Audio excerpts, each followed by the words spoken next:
Bitch, I'm a ball, bitch, I'm a ball. Don't get no ball, don't get no ball. What's in my cup? What's in my cup? All of that punch, look at that punch. Bitch, I'm a ball, ballin' like Kobe. Ho, keep it moving, cause you do not know me. Bitch, I'm a ball, ballin' like Kobe. Ho, keep it moving, cause you do not know me. Bitch, I'm a ball, can't talk in Milwaukee. Tell my dog sick of me, ain't do no barking. Pass me some greens, you know I'ma spark it. Mama got ass, told her to arch it. Pull up at the spot, hop out and don't park it. Bino say, always keep one in the cartridge. With Joey up purpose, so we going toxic. Came from the swamp to visit the tropics. Check out the scenery. Tell love mama to the backwoods right by the lake. I love that intro every time I play That's it. hard. That's really hard, bro. What is up, Bears Nation? MalgGoolie here once again, back at you with some Bears video. I know, a Bears video on their bye week? That means two things have happened. That means we have to talk about progression. We got to talk about this Bears team. And joining me from the ASAP Network, Mike on the mic, huge Chicago Bear fan up there, probably the one with common sense over there. So, just a jab. It's just a jab. It's just a jab. Oh, it has to be. It has to be. Yeah, the Bears got cheated. Yeah, we will talk about that game. We will talk about a lot of things here on this channel, but what is up, Mike? How you feeling on this Sunday afternoon on a Bear bye week? No headache. Ain't that something? No headache. I'm doing good, bro. I'm doing good. It's always nice. Of course, you miss the boys. You miss seeing them. But sometimes it's nice not seeing them. It's nice to have that little break to kind of gather your thoughts and to not week by week, just getting your heart ripped out. It's nice to have a little bye week, just enjoy some non-biased football for a little bit. It's been kind of dope. I don't know if you guys have been checking out that Cowboys Falcons game right now, but it's crazy. So I've been checking. What's going on over there? Like, are the Falcons winning? I'm hearing. Not at all. Not at all. They're not. It's like 36-3. A lot of Cowboys fans were really, really worried about this Falcons defense. They folded today. But yeah, that's neither here nor there. But yeah, it's great. It could be. Thank God I picked Dallas on the morning show that we did. Got to. I had to pick Dallas.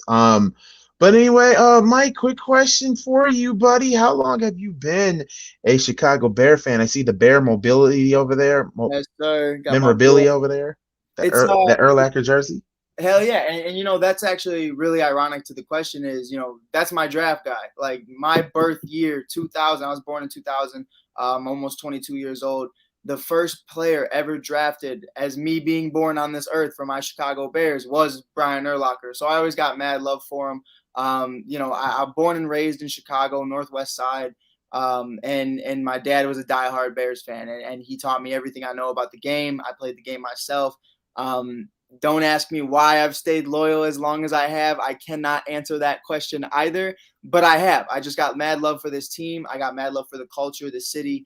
And I finally do believe, even though there are a few key pieces in this network right now, and not network, in this organization right now that do not belong, and we'll get into that in a little bit. I do think we're in the right trajectory to have a really good team moving forward. Okay, I agree with that. And Freddie, what is up, Freddie from Facebook, the boss of ASAP right there? Oh, he mad today. I gotta call him the Broad Street Bully. Why he mad today? Well, his Giants are on an off week. There ain't nothing to be mad about. I had a morning show today, Malcolm, and the alarm clock did not go off, so I definitely did miss that morning show. So, Freddie, I do apologize, man. I'm sorry. What is up? But yeah, Freddie, good looking up to you. Next week, y'all got a test next week, but we're not here to talk about them G-men. The G-men, we here to talk about the Bears, the monsters of the Midway. We have to talk first things first. For me, since Mike shared with me, I will share with Mike. Mike, I became a Bears fan. Believe it or not, Freddie, get your DVR set, get your screen recorder set. I was not originally a Bear fan. When I started watching football, my father, who is downstairs right now, is a Packers fan. Oh.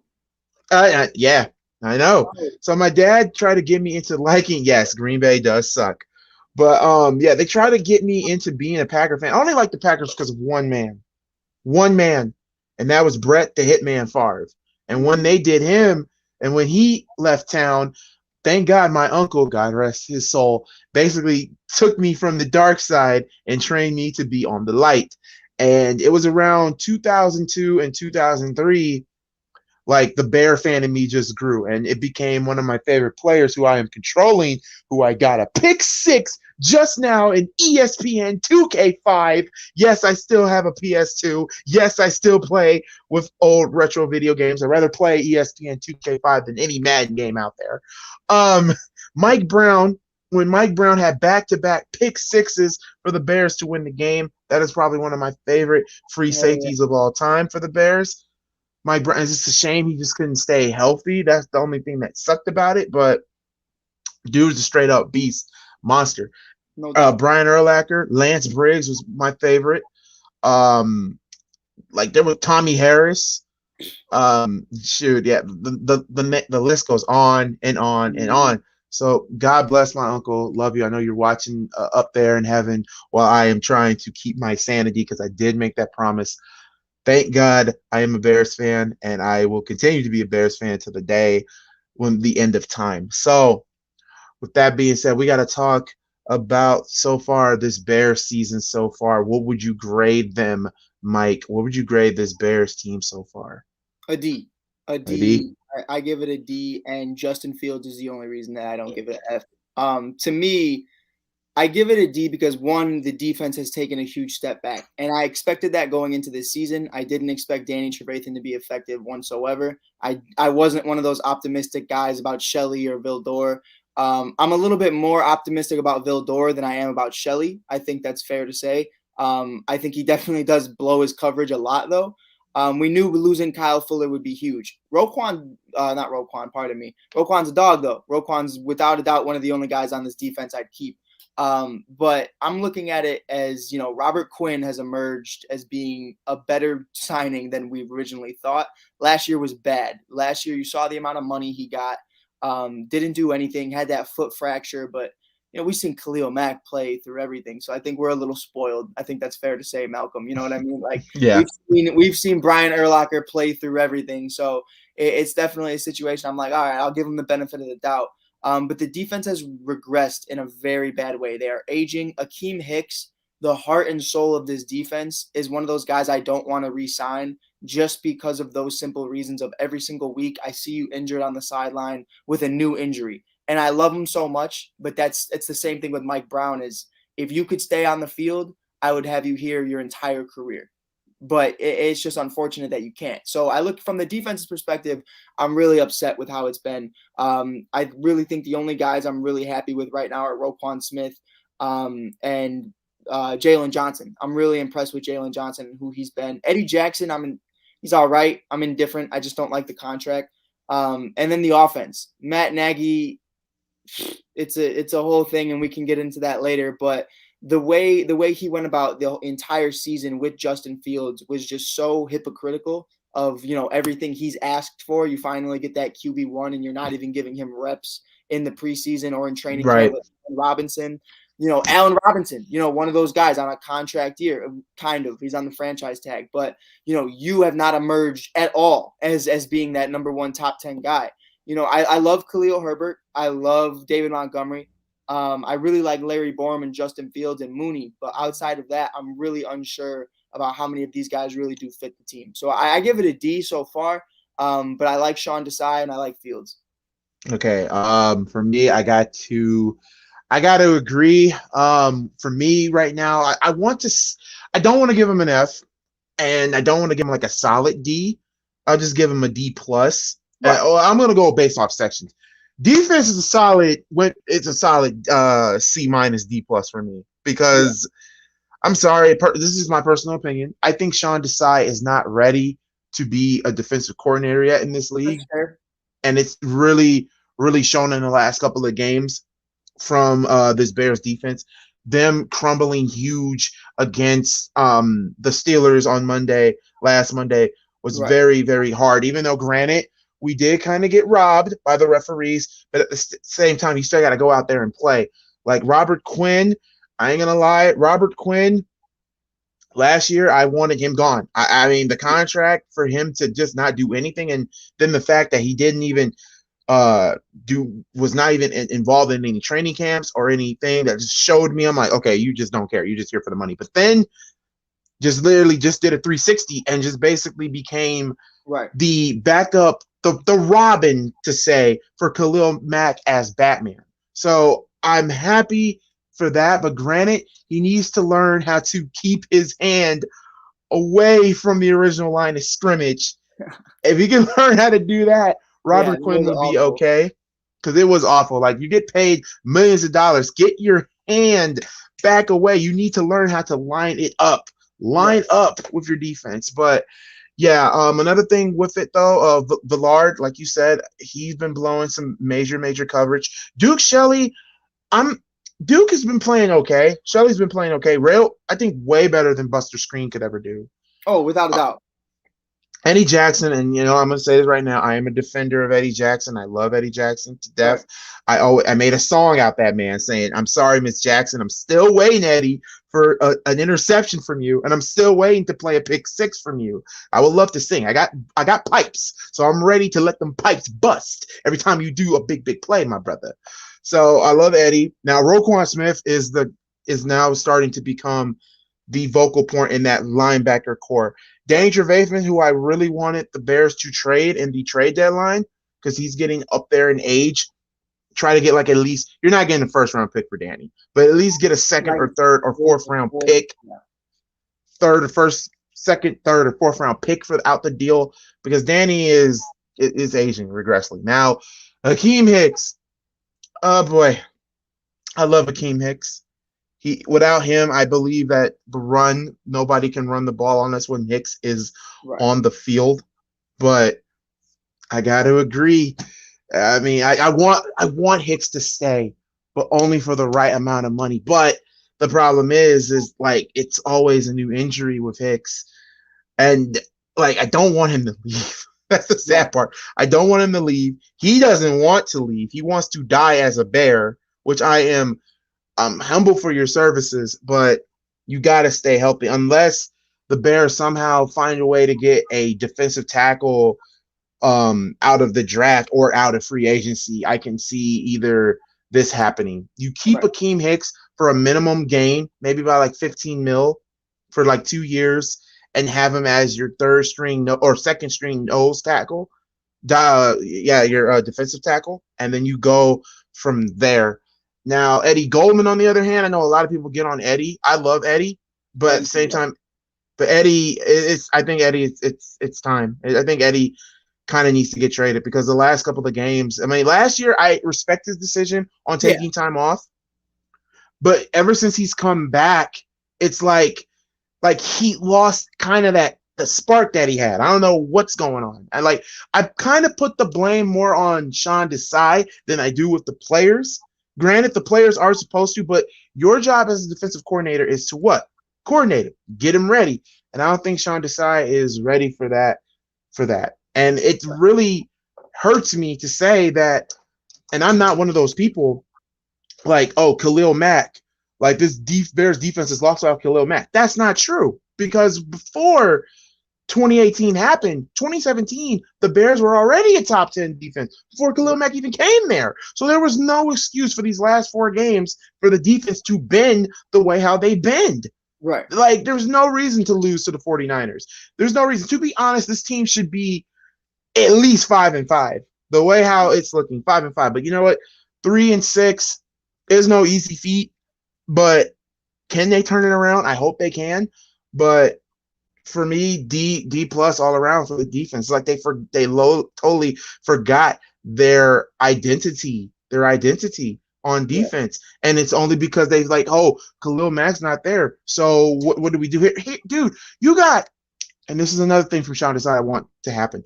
I want this defense to blitz because you have seven players on that defensive side of the ball who can hurt and eat and break a QB. Right, but we got to acknowledge, though, at the same time, at the beginning of the season, the first 3-4 games, the Bears were leading the league in sacks. Like they were, and they still are. If Minnesota doesn't get a sack today, right? And that's my biggest thing, though. Right now, is I'm looking at it as Sean Desai, in my opinion, what's made this Bears team regress the way it has was Chuck Pagano. Yes. Oh God. so passive. He shall not be named. I cannot stand that dude. Pagano was awful, and I do like Sean Desai in that premise of, okay, I really like how much he blitzes, and I hear where you're coming from. But I also look at it as, if Sean Desai had Kyle Fuller still, I think we're talking about a very different situation, because then he could blitz as much as he wants. But when you have Eddie Jackson and I love Eddie. I used to play safety. I got mad love for Eddie. But the tackling thing has been an issue for a very long time.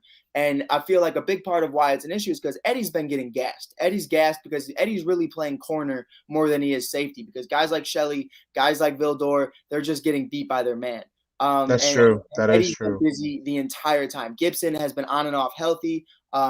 Houston Carson, what a dog. I like Houston Carson. I'm glad they kept him. He's really emerged as that guy. Deion Bush did not step up the way we thought he would. It's been Houston Carson all the way. But I think, not to cut you off, but for Sean Desai, I would really like to see another corner get involved in the offseason before I make a true statement about him, because I feel like that secondary prevents him from doing everything he wants to do. And that is true, but before he became defensive coordinator, he used to be the safety coach at the time. Right. At that time, so that's the only thing. I don't hate Sean Desai. No, I don't. But it's just that let me say this: he is better than Pagano. I will say that. Right. He is better than Pagano, and I also like Blackson too, because Blackson has shown up a lot. Blackson's been good. He's been very good. I like very good. Too. I know we're gonna get into that in a little bit, but I think Marsh does deserve a spot on this team, especially with what just happened. Yes, I agree. And now for me, for offense, oh boy, it's gonna be something. I'm not gonna put this on Nagy. I might just say C- for the offense so far because of Justin Fields, Khalil Herbert, Darnell Mooney. Right. Now, as for Allen Robinson goes, personally, I want to keep Robinson, but at the same time, he wants to get the money to be a number one target. But my whole thing is, if you're not going to be making that much targets, not even doing anything for me fantasy-wise, why would the Bears keep you? I think Chicago might go the route that I think they're going to go and draft a wide receiver and either having Mooney or even having Mooney as your number one option, because Mooney and Fields have that connection. But the one thing I will say, Matt Nagy, though, I'm not a defender of Nagy. Hell no. I think he has to go. He got to go. Ho got to go. I'm liking you so far, Malcolm. I'm liking you. Like, Ho got to go. Ryan Pace, Ho got to go. Yeah. I'm sorry. There's a lot of hoes that's not making money, and they got to go.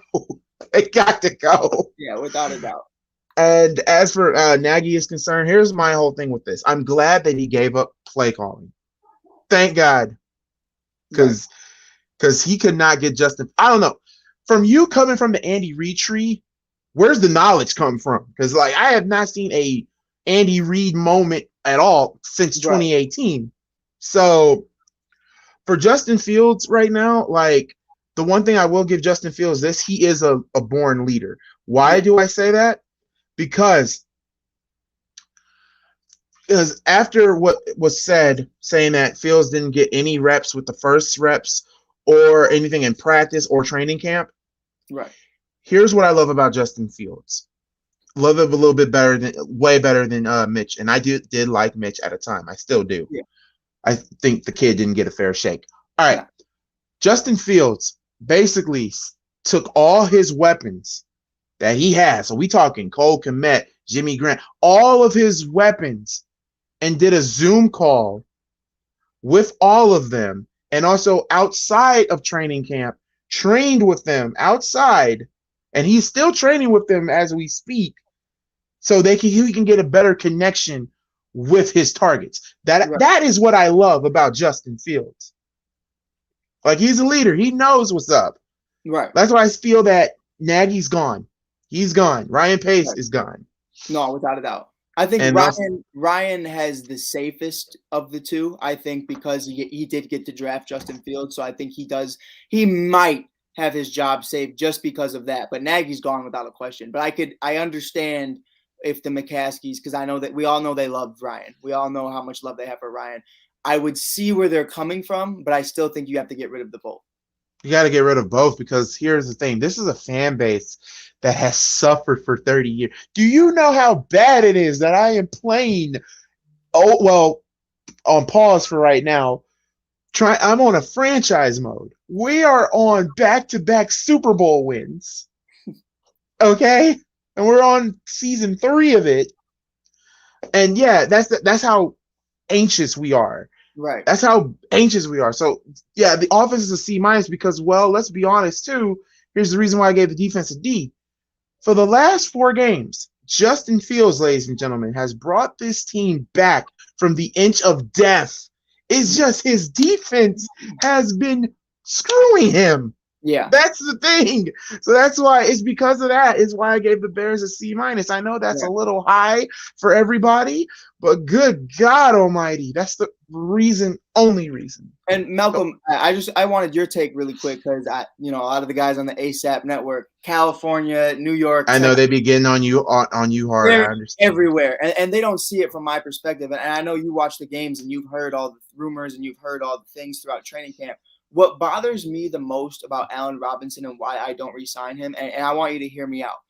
You hear in the Steelers game why Darnell Mooney has this connection with Justin Fields, and it's because Matt Nagy refused to give Justin Fields the first team options, whether it be in training camp, whether it be in preseason. He refused. He did not allow them to. It was Andy Dalton all the way, which that is the number one reason why you should be fired in the first place. Oh, yeah. But here's my point of it. Darnell Mooney went out there publicly and he said, I stayed after practice. I was the only one to stay after practice with Justin Fields, and we built a connection.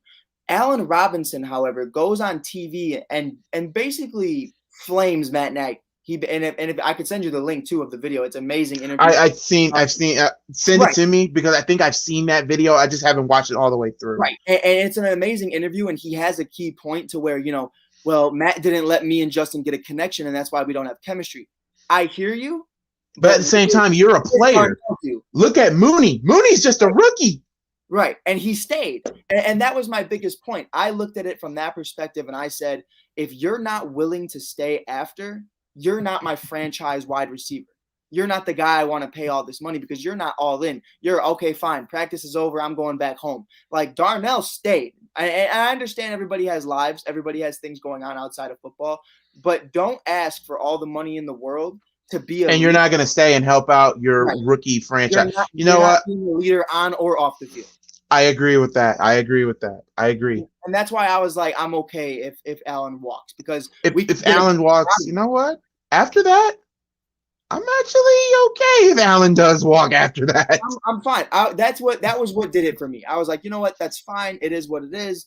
But there's Chris Godwin's out there. And like you said, in the draft, Chris Olave from Ohio State has that connection with Justin Fields. If you want to go that route, go that route. I swear if they go that route, then you have yourself a Jamar Chase and oh boy. And we know how that two-headed monster has been. You know how that's going in Cincy.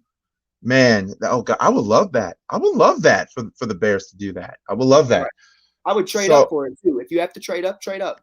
But here's the question though, for the first round though, because remember that goes to Freddie's Giants. Oh, I know he's happy about it. And I know he's happy. I know he's fangirling right now. He's fangirling right now, but it's okay. But it's okay. But here's the thing. Here's the reason why I still believe we'll still win the trade. They're not going to fire Gettleman. No. And Gettleman is going to get 2 flops in the first round. Yeah. Now watch them get him another tight end. Hands for Evan Ingram. This is how I feel. And Freddie, I love you, buddy. I love you. I'm not trying to talk down. Hey, Malcolm, it's okay. At this time in the season, he's a Packers fan. He's not even with the Giants anymore. I know. D told me about that. And let me say this about the Packers. They're going to break your heart like they did with their fan base. This is Green Bay does this every year. They're not winning the Super Bowl, y'all. They're not. So I will say this: had they have gotten Odell, I would have gave them a shot. But they want to go. I'm so glad they didn't get Odell. I literally would have been in football suicide if they would have. It would have been bad, bro. We'll need Allen Robinson if you're not going to be out there with Justin. Just saying, right? Yeah, I hear you, but I also think there's so many more options out there. I mean, let's look at it like this, Malcolm. And I know we're getting off topic, but Allen Robinson throughout his career, Blake Bortles, Mitchell Trubisky, Nick Foles, Andy Dalton, and then a rookie in Justin Fields. That's not great. He's been on the Jaguars and he's been on the Bears. He has 0 playoff wins. And Right. I believe he does have some playoff wins, actually, with Jacksonville. Remember that 2017 team? But I believe he tore his ACL that year. So I don't even Yeah, think he did. He tore his ACL that year. He had no pedigree in there. I think if you were to go a Chris Godwin route, you're bringing in a champion. You're bringing in a guy who's so underrated because there's so many mouths to feed in Tampa. This guy is a number 1 wide receiver. And I feel like you get a better leader in that. Allen Robinson, to me, isn't a leader of this team. Now, I respect him for, him having these off-season issues, financially with the contract and all that. And then he ignored it. He hasn't talked about it since. I respect that. He's focused on the game. But it's at the end of the day, if he still wants that amount of money, it means nothing to me. I don't think it's worth it. I got to agree with that. But, with Allen Robinson's contract signing and whatnot, I mean, if you can't get one out the draft, if they do go that route, who do you get in free agency? I think that's the question. Chris Godwin. If you get Chris, they get Chris Godwin. If they get Chris Godwin, oh man. And you can think about it. Chris Godwin's on a franchise tag right now too. He didn't want to return to Tampa. It was one of those things where I feel like him and Mike Evans is so wishy-washy too because Tom doesn't – I don't know why Tom doesn't feed Mike Evans. It's very weird. But, again, you have so many mouths to feed. You have 2 number 1s on the same offense. It's just like Odell. Odell wants to be fed. You also have Odell out there. I'm not saying we go out there and get him, but you have Michael Gallup, Odell. You have a bunch of – Devontae Adams. You have a bunch of guys that are willing to be a part of this team. With Justin Fields because the world is starting to see Justin Fields is that guy. And if we get a new head coach, I mean, if Nagy stays, we're not getting anybody. But if we get a new head coach that's respected, without a doubt, I think we are big in free agency. All right. So we talked about us being Bears fans. We've already given our grades. Now we have to talk about, the man who got cheated, who got 5,000. Really? 5,000 fined? Really? And also D gave me, some information too on the morning show that also caught my attention that there were so many missed calls. We got to talk about that. We got to talk about Marsh and the BS penalty that cost us the game against the Steelers. What Marsh said on his post-game interview, I'm going to say, without a shadow of a doubt, he was absolutely right. Yeah. And he called out the referee, and of course the NFL. Oh, they don't like it when their bullshit comes out. So what do? They fine Marsh 5,000, and now Marsh is asking for an appeal because the Bears were asking for an investigation on that whole entire game. Yeah. As well as they should. I'll give Matt Nagy this because he was raising hell about the whole entire game. I'm shocked he didn't get fined. Yeah. But yeah, your thoughts on it, Mike? Your thoughts on Marsh and his comments? As someone who's played the game and being a defensive player, I love that shit. I love it. I love it to death when you're intimidating other people. I love it when you're taunting. I love it when you're doing that stuff, especially on 4th down, the momentum in that game. But I'll tell you what, Malcolm, I can't say it on here. We're live on TV, but the stuff I've said to the sideline or to other people after tackling them, it's definitely something you look at and you say, if you say something that could enact a fight or ignite that flame to, clear the benches and everybody goes at it like we saw between Mason Rudolph and Myles Garrett just a few years ago, which is crazy. It's been a few years since that. But, that's one thing. This guy really didn't say anything. It was 4th down. He had just got signed to the Bears. He just went 10 plus weeks not being on an NFL roster, just got signed and had a 3rd down sack on Big Ben. I mean, on Monday Night Football, here's what bothers me the most. He does a karate kick, a 360 karate kick. Which was the beautiful karate kick I've ever seen from a man. And nothing. And not a single flag, nothing. That's not taunting. We see Devontae Adams doing backflips. We see Aaron Rodgers calling Bears fans, cussing them out and saying he owns them. Nothing. He doesn't own the Bears, by the way. The McCaskies do. And nobody knows pain like us when it comes to McCaskies. Aaron's co-owning them without a doubt. I have to give him that. The Packers aren't, but Aaron definitely does.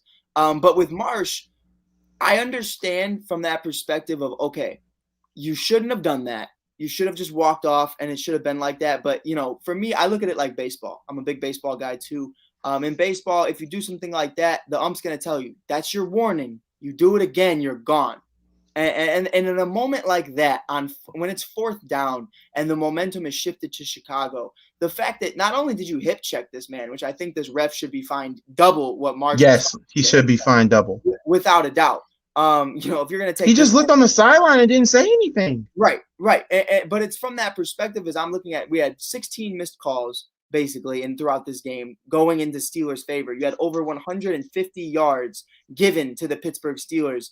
And what was it? 2 touchdowns because of that. And you look at it and you say, you can't tell me this wasn't rigged. You can't tell me, at least from his perspective, that he wasn't dogging the Bears throughout this entire game. So I don't blame Marsh at all. I think somebody has to say something, or it would have just went over everyone else's heads. And what he said wasn't wrong. He didn't say that was a BS call. He said, you hip checked me, and if I would have did that to you, I would have gotten ejected. And I don't think he said anything wrong, because that's definitely true. He was telling the truth, and I agree with everything what Marsh said. I think, and speaking of that referee, guess where he is? He's in my neck of the woods. He's refereeing the Colts and Jacksonville game. Take that under consideration. Oh, you did Monday night, so no, I ain't doing another night game. I might get killed. Personally, to be honest, the dude should have been fined. He should have been suspended. But the NFL, like I said, the game was rigged. I don't care what anybody said. The game was effing rigged, right, from start to finish. Like, the NFL is supposed to be protected of the quarterbacks, correct? Yeah. So who was protecting Justin Fields when he got hit on his blind side while the ball was out from his hand? So bad. And I don't mean to cut you off, but I want your perspective, because people don't listen to me on the mic, on the podcast, when I talk about things like this, because even though I'm from the city and I grew up being one of the only white individuals in the city, in my school, I definitely do speak to it, and I want your opinion on it. If Justin Fields is a white rookie quarterback, do you see that being different? Yes. If Justin Fields was white, they would have called it. And I said this on the morning show too. I said, what if it was Tom Brady? What if it was Peyton Manning? What if it was Drew Brees? What if it was anything? Bruh, racism is still alive and well, ladies and gentlemen. It's not going anywhere. Everywhere you go. I looked at it, bro. I said, number one, you didn't call it because he's a rookie. And I get that. It's stupid, but I get it. It's been throughout the entire league. It's always been like that. Rookies get hazed, even by the refs. They're not going to get the calls everyone else does. Not like Tom Brady, not like Aaron Rodgers, Big Ben. But the fact that it was a young black man who is trying to change the game for something that it's not, historical. And change the franchise at that. Right. And I feel like, you look at it from that perspective and you see Justin out here throwing dimes. You throw him being that guy. He's Justin wasn't taunting, but you saw a couple moments where he was feeling himself. And old heads like that, it lights a fire in them. You know what I mean? So I said, yes, I literally said it. If that was Aaron Rodgers, oh God, they would have called that all day. He's ejected, without a doubt. It's just sad. It just literally makes me mad, and literally now I don't know if you know who Urinating Tree is. He is a YouTuber. Mm-hmm. And his team is the Steelers. He even said that the Steelers should have lost that game. He even slowly said he is slowly hating sports because of it, because of the management and the monkeys that run it. And this is why I also say the NFL only cares about 2 things. They care about their ratings, and they care about money. Right. And Big Ben still draws money for them for some odd reason, even though this man has done the rape. I'm gonna go back. The rape allegations. I ain't gonna fight with you on it. And have kids as a PR move. Yeah. I mean, Peyton Manning taking supplements. Him and Eli taking supplements And apparently they were found my innocent of it. opinion, is why his head is as big as it is today. But that's neither here nor there. Yeah, Malcolm, it's gotten bigger. You can't tell me it hasn't gotten bigger. It has gotten big. I was just waiting for someone to say it. I was like, I've been peeping it. You look at those rookie photos of Peyton versus now. You can't tell me, Malcolm, that rookie photo. He's 22 years old. He's fully developed. Why is your head still growing? It's the roids. It's the roids. Shoot. So supplements. Hell, there's been the talk that Eli took supplements. Hey, that's crazy because it never showed. It never showed of Eli. I don't know if Eli took supplements or not, but Peyton might have. Peyton. Now who else? Drew Brees. And I love Drew Brees, but hey, they would have gave him that call. I just think it's sad. It's really sad. It's kind of funny how the NFL has end racism. Right. End racism. But still around you. Right. I'm looking at the back of Justin Fields' helmet as he's getting laid out by TJ Watt. And the back of his helmet says end racism. Nothing happens. Nothing. Let me read some of these comments saying, but soon as Justin starts speaking up about it, now he'll be a troublemaker. Watch what I tell y'all. Well, he won't be a troublemaker. I completely agree.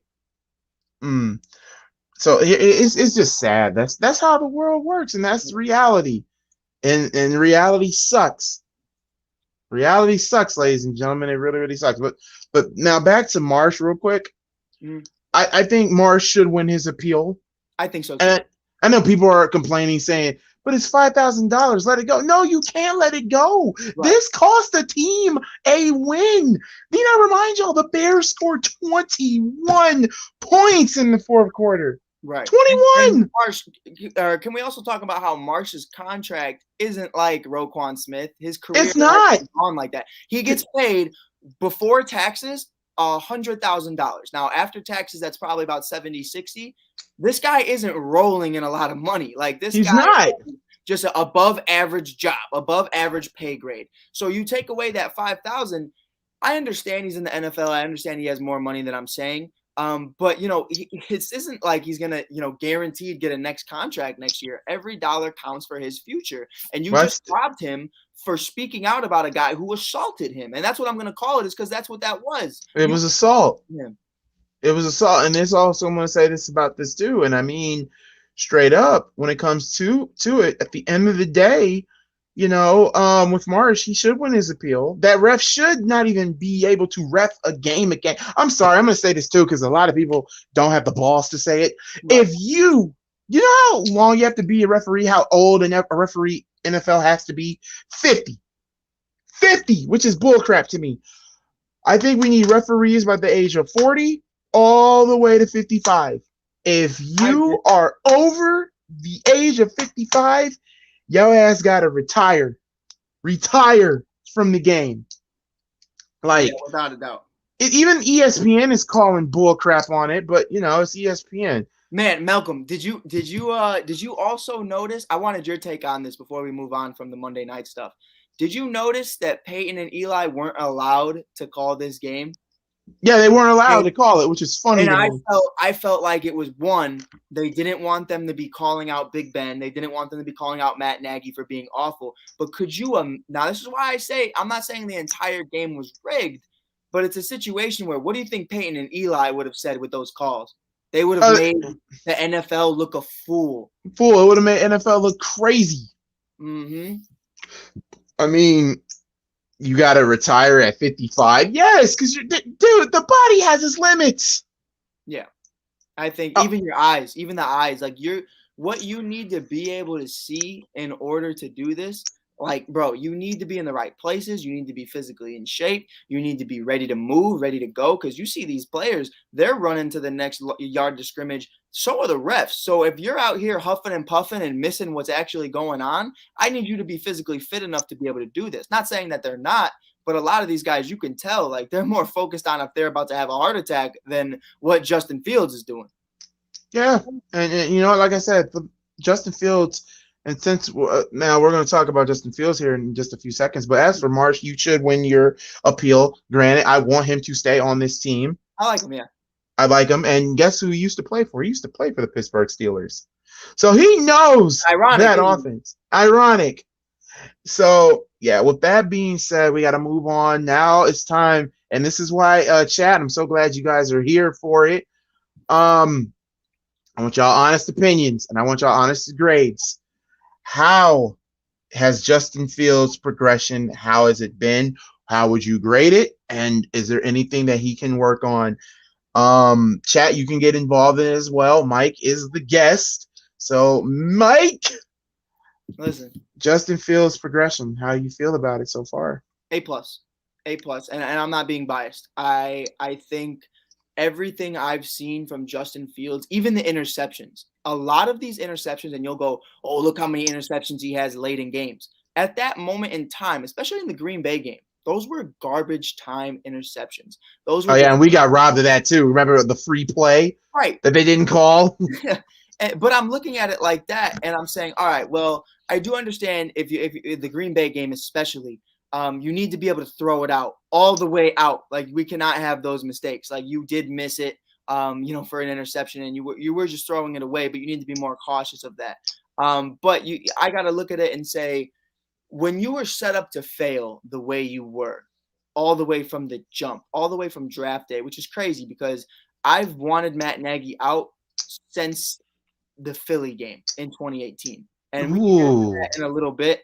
But yeah, I'll just say it. What bothered me the most, and you alluded to it a little bit earlier on, when you're coming from the Andy Reid tree, let's talk about it really quick, Malcolm, before we really get into Fields, and because it has something to do with it.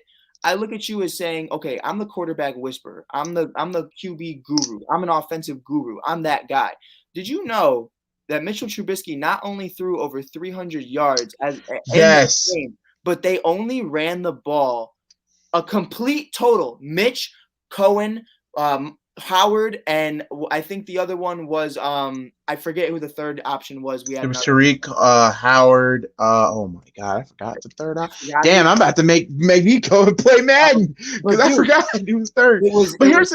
It was a situation though between all of them. Now, mind you, they barely ran the ball in the second half. You barely ran the ball, and that's why I'm trying to say you're not a real offensive coordinator or play caller, is because you had Jordan Howard who rushes over 1,000 yards and almost 3 seasons in a row. He was that down back guy who can do this. If you're going up against Fletcher Cox, there's nobody more at that time that I'd want going up against him than Jordan Howard, and you completely ignored him. So to say that, oh, well, the offense needs to be better. And here's one thing, Malcolm, and I know this is going to hurt a couple people. Cody Parkey was the MVP of that game because, and I'll say it like this, who had more points, the Bears offense or Cody Parkey?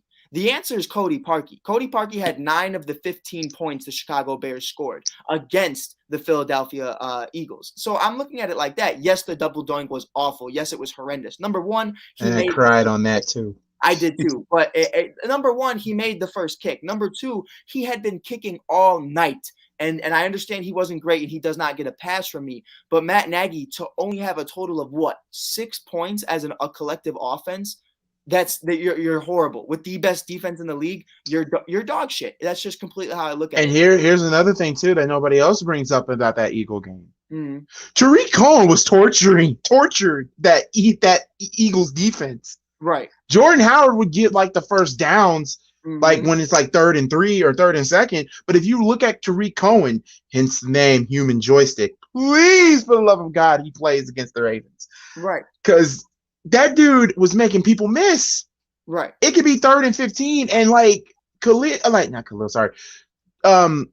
Cohen basically turned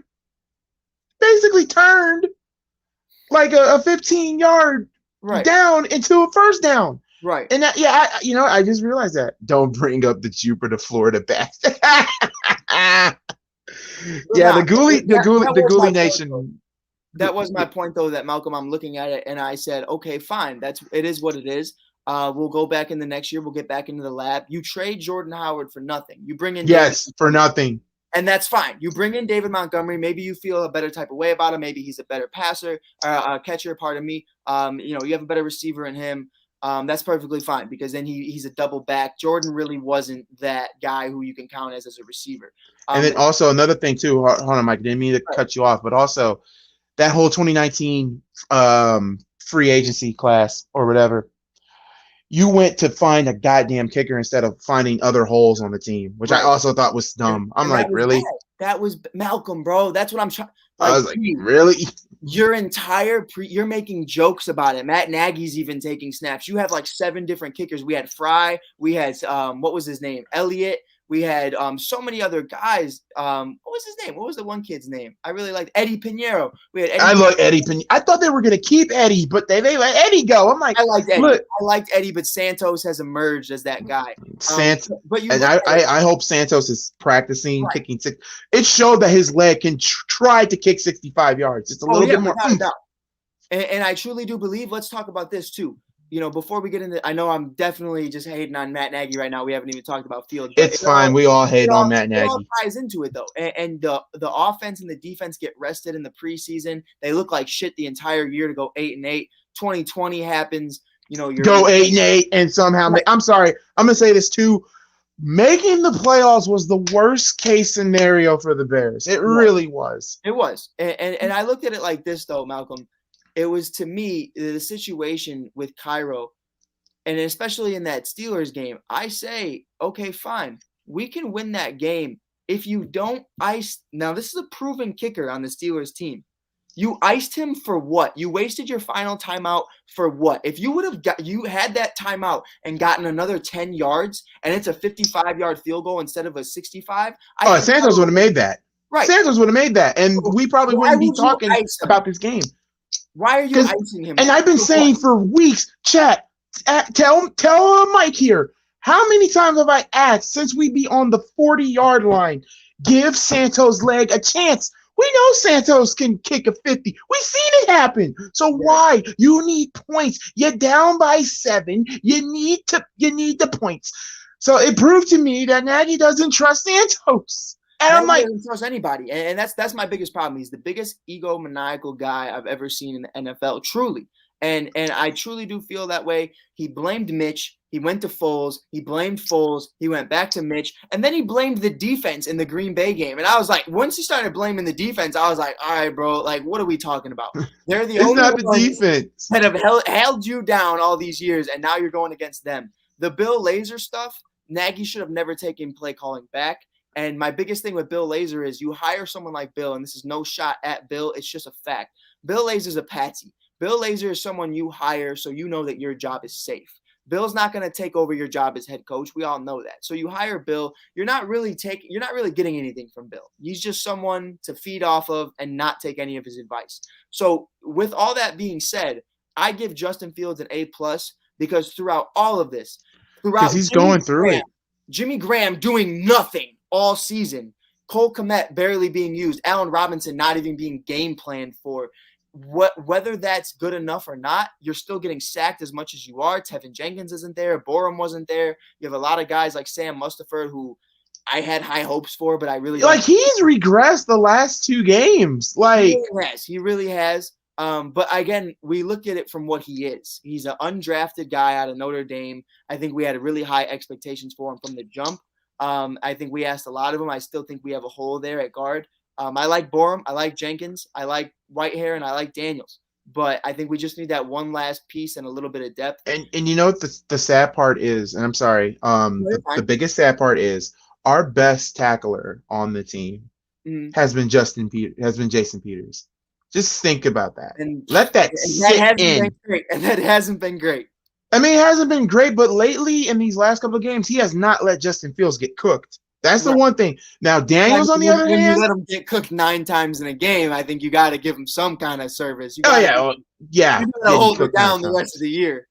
But let me also say this about Justin Fields, and let me say this about the O-line personally. This should be our O-line, in my opinion, because Tevin Jenkins will be back. According to what I'm hearing, he could be back against the Ravens. So you got Tevin Jenkins, and that's good. That's good for our running core. And also, I'm gonna say this too about Matt Nagy too. Since you know what, let's just call this part the Matt Nagy hating hour because we're hating. Because let me tell you about Matt Nagy. This SOB. Okay, David Montgomery just came back from a knee injury, correct? Right. Khalil Herbert has been getting 150 yards every game for the last 4 games, correct? If you look at it, and this is a proven fact to help your case, if you go from week 5 after, and that's when Khalil Herbert was established in this offense, he is number 4 in rushing in the league. 4 in rushing. So why? Why, Nagy? Why, oh, why? And you said this on Twitter and on the press conference. Explain to me this.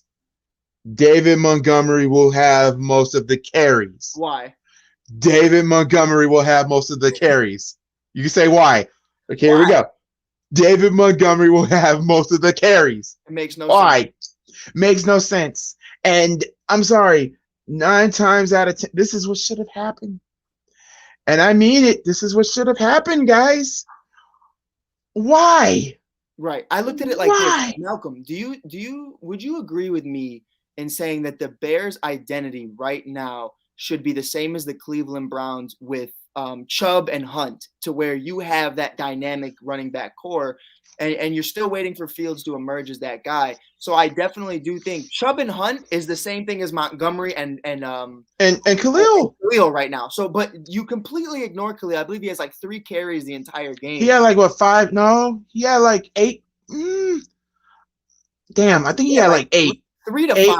I think 3 to 5, 8 to 5 to 8 carries, and he only had like 35 yards. I'm sorry, Khalil Herbert should be, and I know a lot of people on my chat were saying that Khalil should be the starting running back. Now, as of now, yes, but right now, David Montgomery is our starter, whether people like it or not. But at the same time, this is one of my biggest fears now for next season. Right.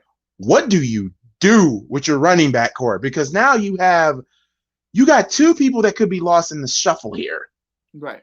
Damian Williams is going to be lost in the shuffle unless you put him in special teams. Yeah, but he's done. Or what do you do with, this is the biggest question, what do you do with Tariq Cohen? Because then that's another thing too, because when Tariq, like, I don't want them to cut Tariq after giving him an extension, because he earned his extension. I think you have to, though, just because of Khalil's emergence. Or you might have him as a punt returner. A lot of money. You save like $10 million if you cut Tariq this offseason. So as much as I love Tariq, we got to get a number 1 wide receiver. We got to have that money. We got to be able to build this up. I don't want to give up Tariq without getting something good in return. Yeah, I'll take a 4th or 5th. Like, personally, for me, I would love for him to stay, only to be a slot running back receiver, because we know he can catch the ball. Now, if you can use him for that, great, grand, wonderful. Okay, he stays. But also, Steve O'Speak just said it best. Why not have Tariq Cohen for special teams? I mean, we've seen him do some unbelievable things on that side of the ball. I think what it's going to come because Jeremiah Grant, to me, Jeremiah Grant almost cost us huge. A couple times. So I'm like, yeah, you might have to go. Right. But I think Tariq at the end of the day, to me, it all comes down to how he looks when he comes back. Because to be respectful, hey, Malcolm, I'm 5'8", 5'9". Like, on a good day, I'm 5'9". I'm by no means am I tall. But I think when you look at it from that perspective, and being a Chicago fan, I know what happens after Derrick Rose. I know what happens after ACL injuries. So I look at Tariq and I say, if you've lost that explosiveness, all you are is a 5'6" running back with a bad ACL. So as much as I love him, if he doesn't look good, I think you have to move on from him. If he looks good, I think you definitely try to find a spot for him, or at least a package to send him to a good team. Don't send him to the Eagles like they did with Jordan Howard. Don't do him bogus like that. Send him somewhere where he can contend. But if he doesn't look good and he's just 5'6" and he's just that guy out there, it looks bad. And I don't blame them for cutting him. Yeah, but I would be upset if they cut him. Like, I love him. I love that man. How he looks. And the way how, like, he be in practice. This man did a backflip and caught 2 balls. That is true talent. That is freak. He's a freak. He's a dog. He's the Rey Mysterio on our team. Yeah. He's the little underdog, and that's why I don't want him to go. But at the same time, he's lost in the shuffle. And knowing Nagy, knowing him, he'll probably have him as the second string running back. Oh, without a doubt. Tariq's back. He's perfectly fine. Let's move on. I'm like, bro, what? So with Tariq being back, okay, we talked about Justin. Okay, now Justin Fields, let me get to Justin now. Right. His progression has been an A+. Yeah. I believe after this game, and Freddie made fun of me for saying, "You still believe that your Bears can make the playoffs?" Yes, I still do believe. They've done it before. They done it before. They proved me wrong in the past before. Remember last year losing 7 straight and we still made it? Like, bro. Yeah, losing 7 straight and still made it and still had a better record than the Giants. But but yeah, other than that, can't wait till we play the Giants. Can't wait for that. Oh, it's gonna be great. That's Justin Fields' revenge game, honestly, because they could have got him. Because no, it's not even that. Because before that, we weren't gonna get. They weren't gonna get Justin Fields. But guess who was going to get him if we didn't get him? Not the Patriots, but y'all ready for this? The Minnesota Vikings. Zimmer has made it clear that he wanted to get a quarterback out of the draft, but then when the Bears picked Justin up, Zimmer was like, "Oh, fluff." Right. Dude, I'm sorry, because Kirk Cousins is still not the answer for that team. Could you imagine that, though, Malcolm? Could you imagine Justin Jefferson and Justin Fields? The Jeffersons. Justin Fields would be dealt a good hand in Minnesota. Without a doubt. He'd be in a better position than he is right now. I just don't like Zimmer either, though. I don't like Zimmer personally. And now as for Justin Fields, back to him, straight up A. Because the last 4 games, he has brought this Bears defense back. Granted, out of those 4 games, he's only won 1 of them. So I still say, like, there's only one thing I do want him to fix on, and that is holding on to the ball too long. I'm sorry. Like, you have like 3 seconds. 3 seconds to find somebody open. If you don't, then you can run. Run, Forrest, run. I'll play Frank Ocean, Forrest Gump for you if you ain't got nothing better to do. Run. But yeah, other than that, A+ for Mr. Justin Fields. Now, before we move on to our next and final subject, and I'm so glad Damien brought this up. Personally, I agree with HEA 2K7. I'm tired of them bringing offensive coordinators in. Nah, yeah. Why don't you get some? I don't want anybody from college. Why don't you get somebody already known the head coach position? There's been a talk that the Bears could get Matt Patricia. That'd be a bit of a stretch.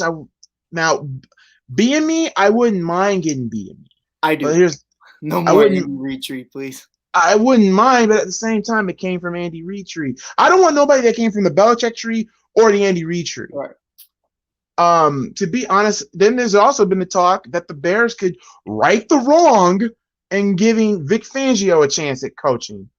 Now, Vic coming back, I wouldn't mind if he was a defensive coordinator. But hey, it would actually be great for Fangio and Sean Desai because they worked with each other.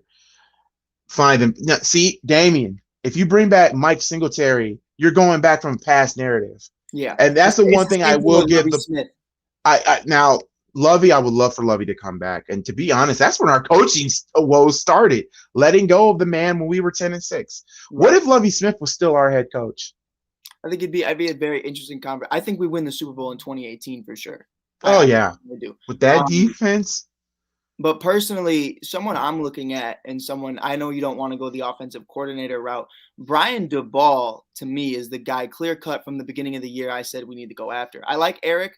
I think he has a lot better pedigree and a lot better resume than Matt Nagy does because Matt Nagy really never did anything with the Kansas City Chiefs. Eric Bieniemy has won a Super Bowl, has made Pat Mahomes into what he really is. And Andy Reid has as well. But Bryan DeBall not only has a great relationship with Justin Fields, and we saw that during the preseason, but you also saw what he's done with Josh Allen. And we've seen how he's made Josh Allen who's not known as someone who can read defenses, who's not known as someone who's passing the ball first. He's more mobile of a quarterback. He's turned Josh Allen into a great passer, into a great decision maker. And I feel like with that Bills Mafia, I wouldn't mind that. Culture, I'm perfectly fine with Bryan DeBall being the head coach and Bryan DeBall. I really like him. I think Bryan DeBall is the move. I think without a doubt he needs to be our next head coach. I wouldn't mind having him. Another person, I know a lot of people hate this from me. as defensive coordinator if they decide, even though they're not going to fire Sean Desai or let him go back to being I doubt coaching of I the doubt small. But there's been the talk. People said on the morning show, someone said Greg Williams. No, I don't want Greg Williams there. Greg Williams, the same man from Bounty Gate, the same man that read the Bills into the ground a decade ago. You guys want him as the coach? That. Then there was a talk of Freddie Kitchens. No, I don't want Freddie Kitchens. Nah. To be honest, what also I would love, because I can see this happening too.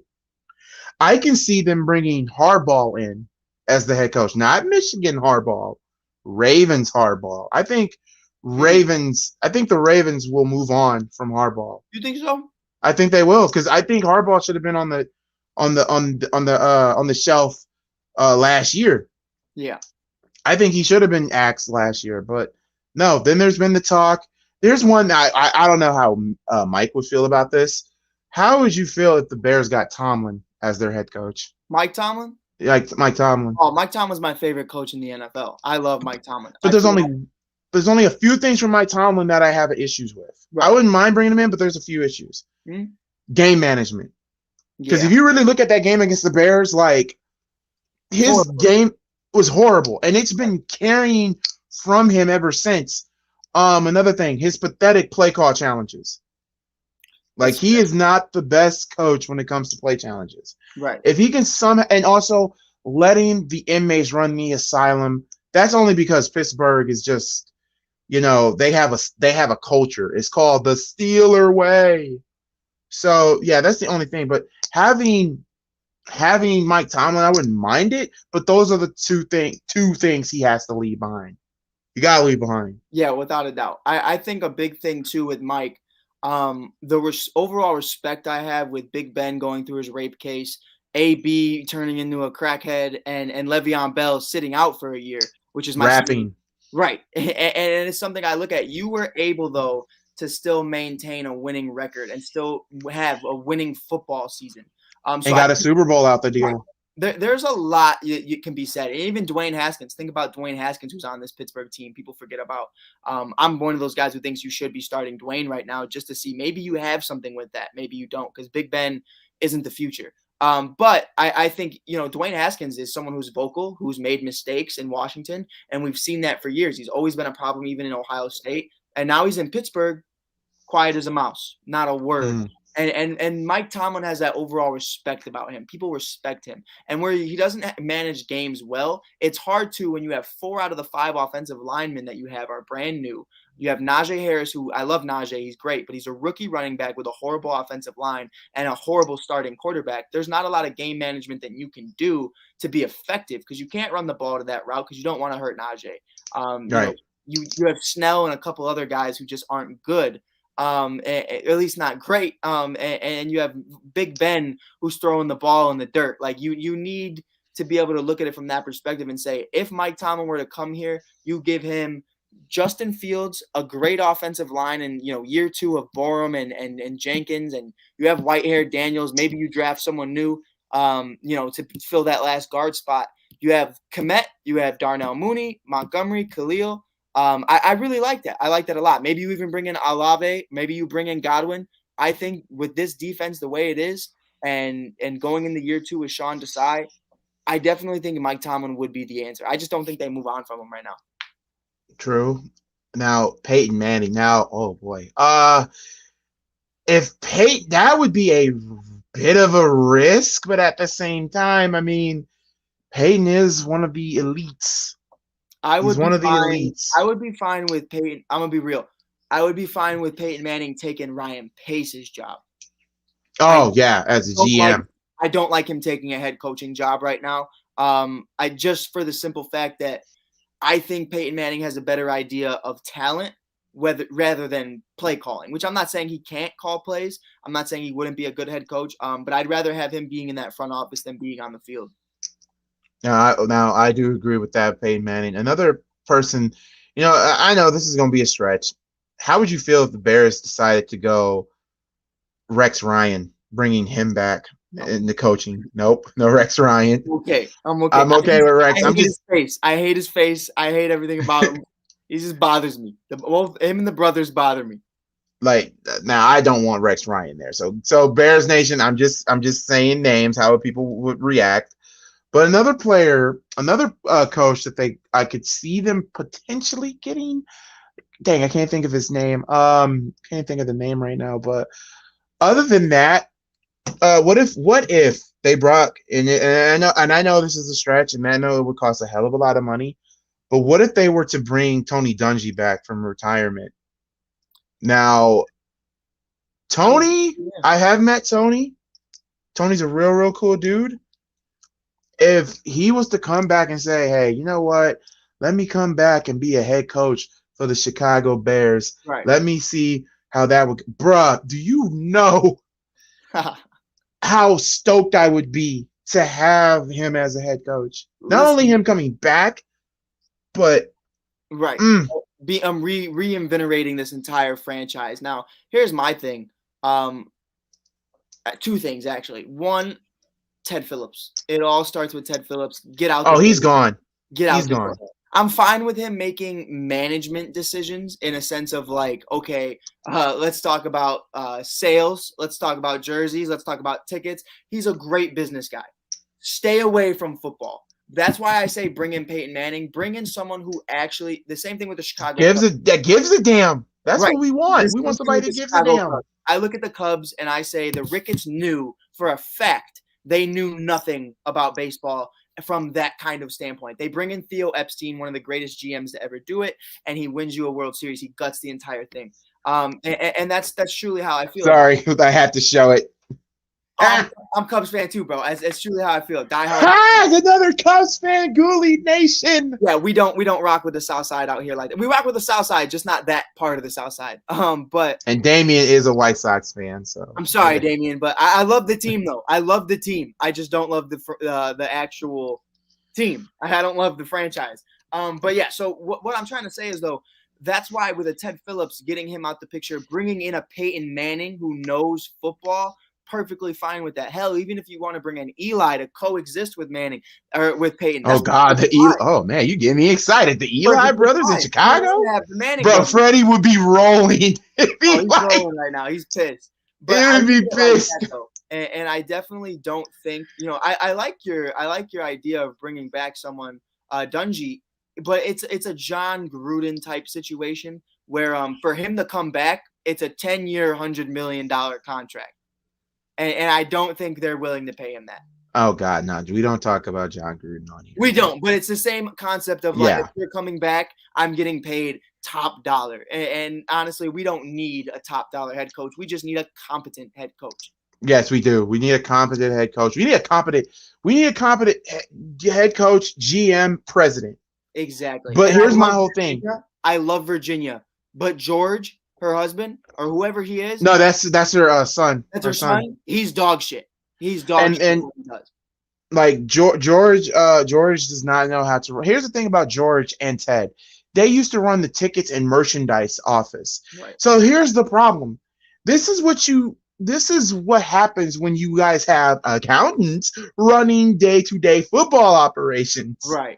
And granted, they have shed from their incompetence. But at the same time, I'm sorry, I don't trust George. I wish George would go. George has no idea what he's doing. Virginia doesn't miss a game. She's there every game where they go. I love her. Here's the thing. Oh, God. Let me say this. I don't hate Virginia. But if Virginia does care about the team, and let's be real, remember, they had a family meeting about it. And guess what? The grandkids, George's kids, said they did not want the team. They wanted them to sell it.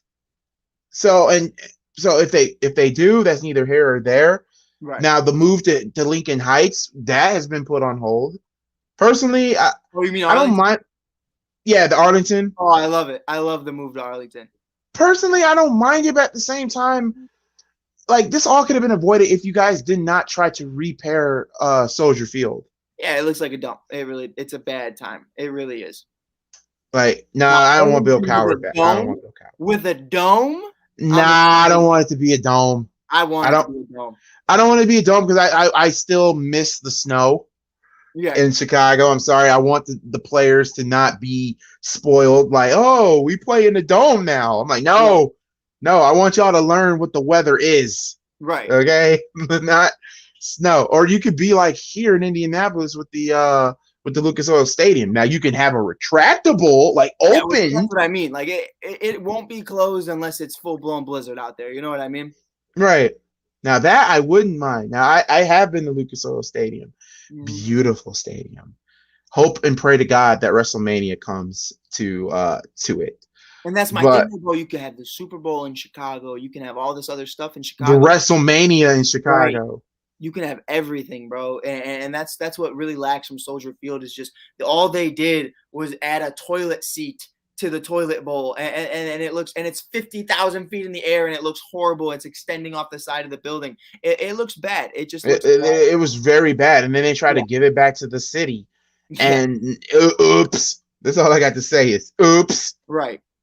But and also, like, here's another thing too. Like, George has to go. Right. Ted has to go. It just starts with those two. Everybody.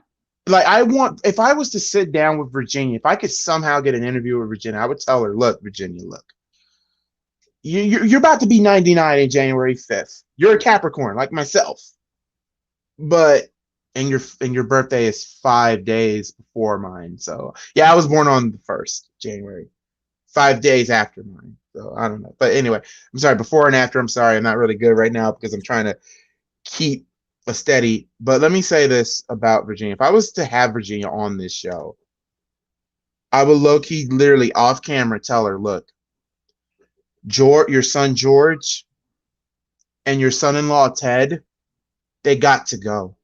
Mm-hmm. If you made a promise to your father, I remind you bought the team when your daddy died. Your father gave you $100 to own that team. Yeah, the Bears were owned for $100 when Virginia took over. Yeah. If you really, really, truly want to win, before it's time for you, before it's your time, your sons have to not take over. Your family cannot take over.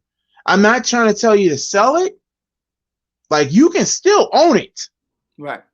Just don't have your family involved unless it's time to get in, right, and do a wholesale purge. We've seen it happen time and time again. Even in Chicago, it's just how it is. Especially with the Bulls right now. Gar Forman is best friends with the Reinsdorfs, and John Paxson used to be a Chicago Bull. That's why the Bulls were bad for so bad, because you have buddies and friends being in charge of. And they finally learned when to let that shit go.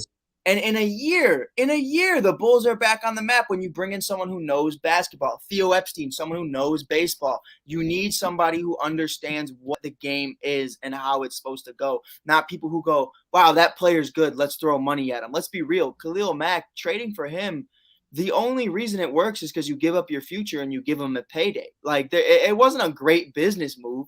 It was just you paid him. You didn't outsmart the Raiders. You just paid them.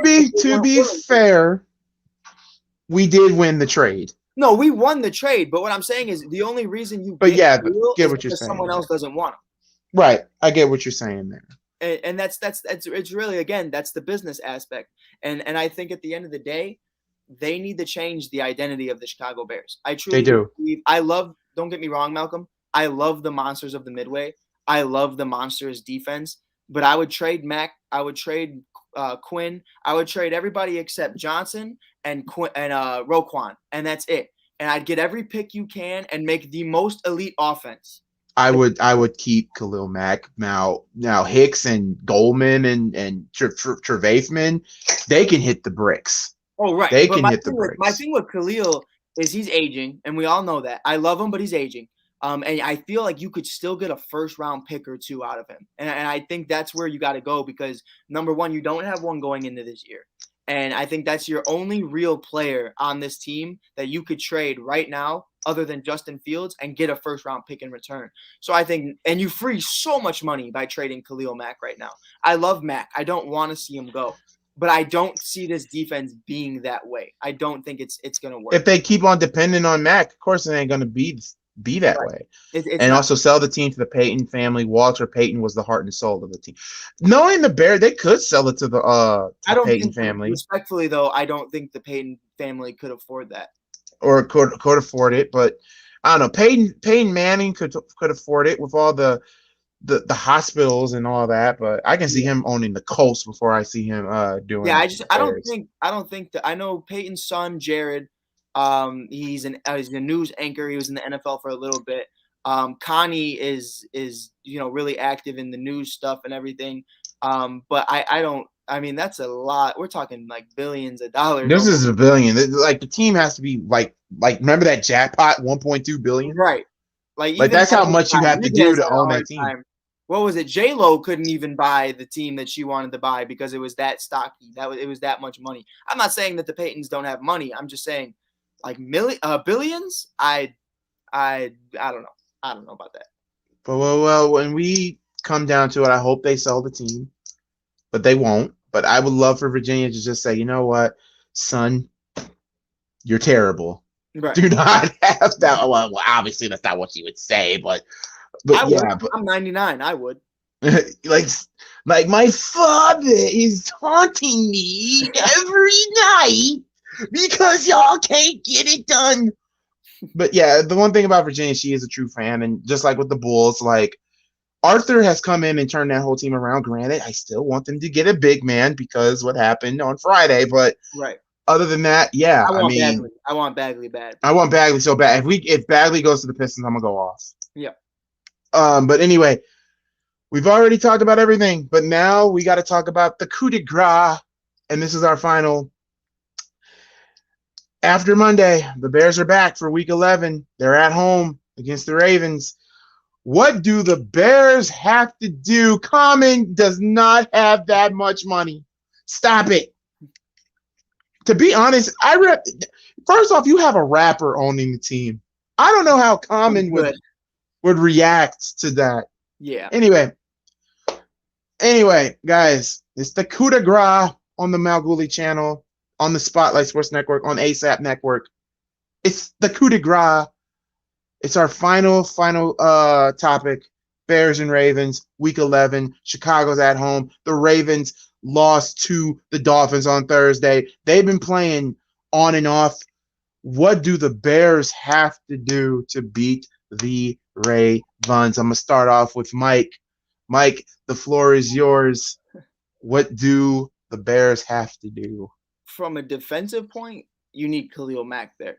And you need him to not just be a decoy. You need him to actually be effective in this game. Like, missing Khalil Mack is what's killing us right now. I'm not afraid of the run game outside of Lamar Jackson. I think Keem Hicks, if he's healthy, Eddie Goldman can definitely – even Tunga. I like Tunga a lot. I think he can definitely hold it down. Blackson, a lot of other guys. I think they'll hold it down from that level. I was one of those guys who really expected to see Odell Beckham Jr. in a Baltimore Ravens uniform. I thought they would definitely make the move for him. But I'm really happy it changes a lot of the game plan. Really, the only guy you got to lock down is Mark Andrews. I think Sammy Watkins is day-to-day still banged up, so you can take advantage of that speed. If Sammy's fully healthy, it's going to be a long day because he's going to beat out a lot of guys. And you still have Bateman. But I think the defense can definitely hold it down as long as you can stop Lamar and Andrews. From an offensive perspective, I've said it time and time again, we need to be the Cleveland Browns. And by that, I mean run the ball with Montgomery and Khalil and just run it like that. Let Justin do his thing. He's having a great connection with Cole Kmet, who I was skeptical of for a while.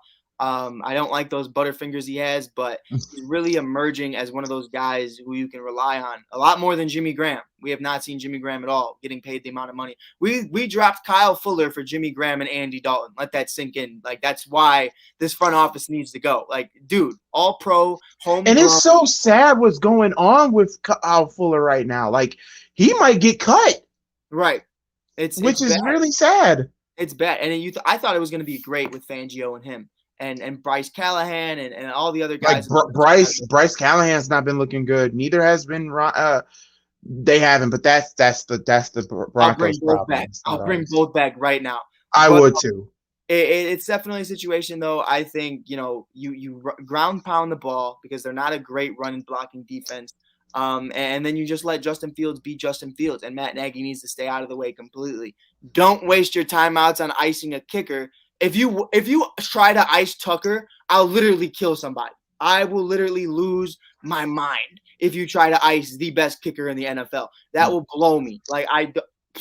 Nah, Tucker's not missing kicks. Right. But he'll try to ice him. Believe me, he'll do it. He will. But yeah, I think God, I have to do that game next day. Just run the ball. Just run the ball. Well, for me, because this will be my final topic here. Defense. You will get Khalil Mack back, which I believe it's been 3 weeks. Khalil Mack will return. It'll be the 4th, I believe, by that game. So it'll be the 4th week. Khalil Mack is back. Return of the Mac. That's going to be the tagline when I live stream that game. Return of the Mac. All right? You got the return of the Mac. Akeem Hicks should be ready to go. This defense should be 100% healthy by the time we play the Ravens.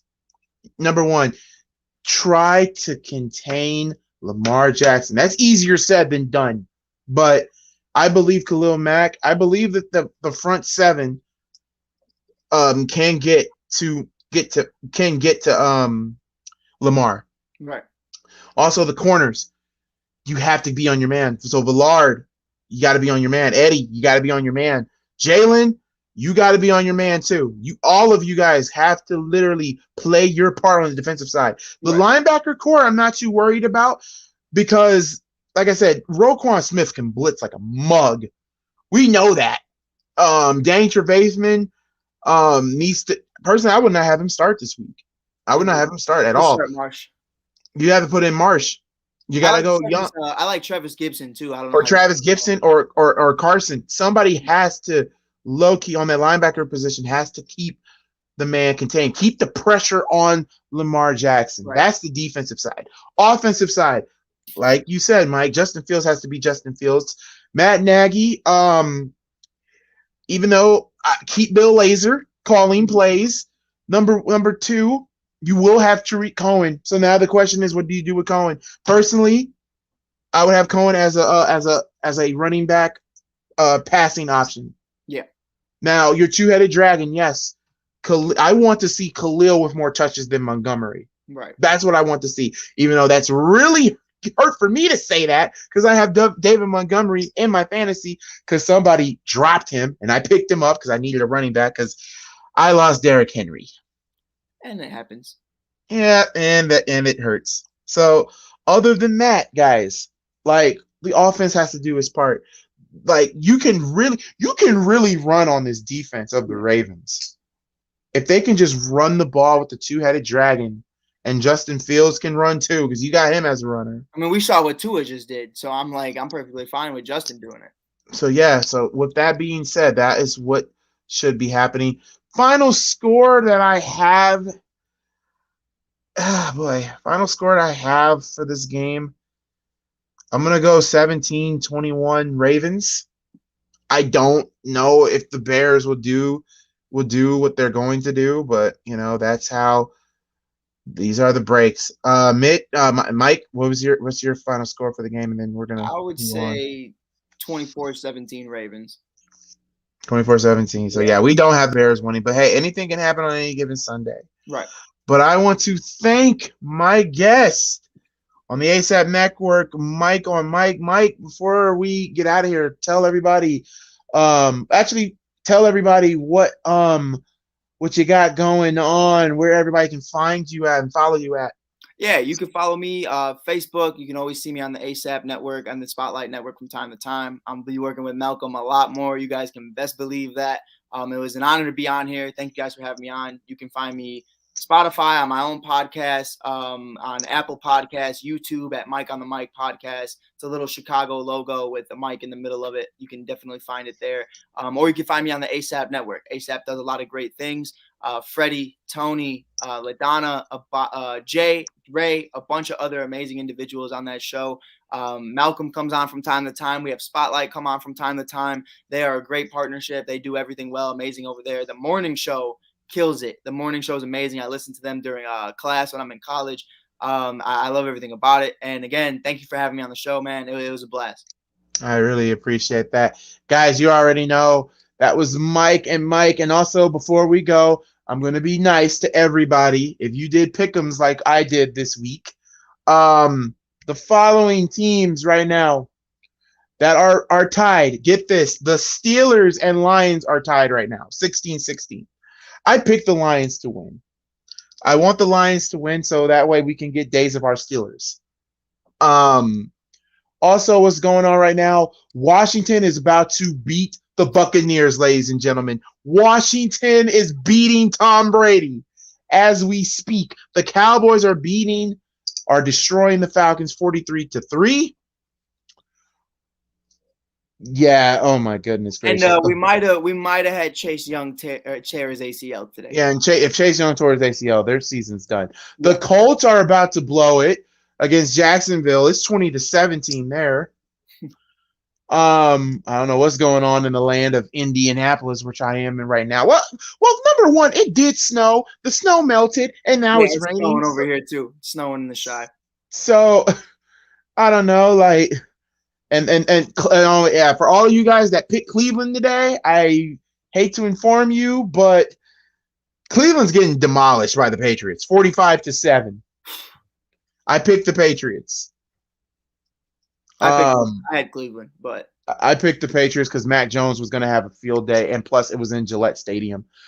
The Bills have finally got their heads out of their asses. The Bills are beating the Jets because for the Bills to lose the way how they lost last week was abysmal. Yeah, it was bad. And what I'm hearing is the Titans are about to blow it. Ha ha ha! So. And yet, Washington won the game, guys. They just scored a touchdown. The Washington football team will go to 3-6. Antonio Gibson with the dagger. The Lions got the ball back. So the Steelers fumbled.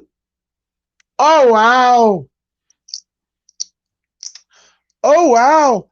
And the Saints are about to come back against the Titans. So with that being said, I think that's every 1 o'clock game. I could be wrong. I'm watching on NFL Network, so you guys are gonna have to excuse me.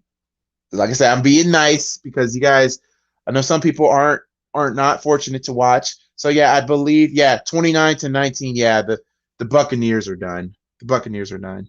They're done. Yeah. God, if only that happened last year. I really would have loved to see Taylor Heineke be the guy. Well, obviously he's the guy today. He's the man with the plan today. And that is it with everything. So with that being said, y'all, we love each and every one of you. We'll see you all next time. I will see you guys Wednesday for AEW Dynamite. And I will probably be doing, obviously, I'll be doing the Bears game. Hopefully I'll do it with Mike, which will be really, really fantastic. I hope they show the game here in Indianapolis. If not, I have a Fire Stick. So other than that, guys, we love each and every one of you. You guys have a wonderful Sunday. Guys, enjoy the afternoon and Sunday night football. Until then, until we meet again, God bless you all. Stay humble, stay proud. Love each and every one of you from the bottom of my heart. And we out of here. Peace. Peace.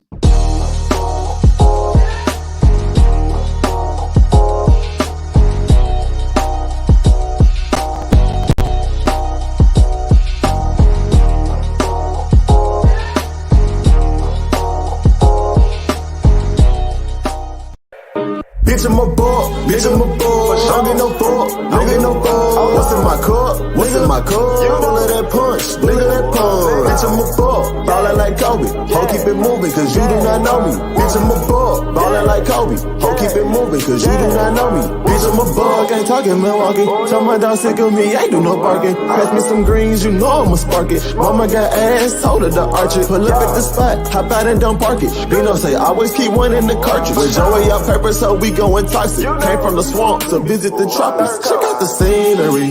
Tell her mama to the backwoods right by the lake.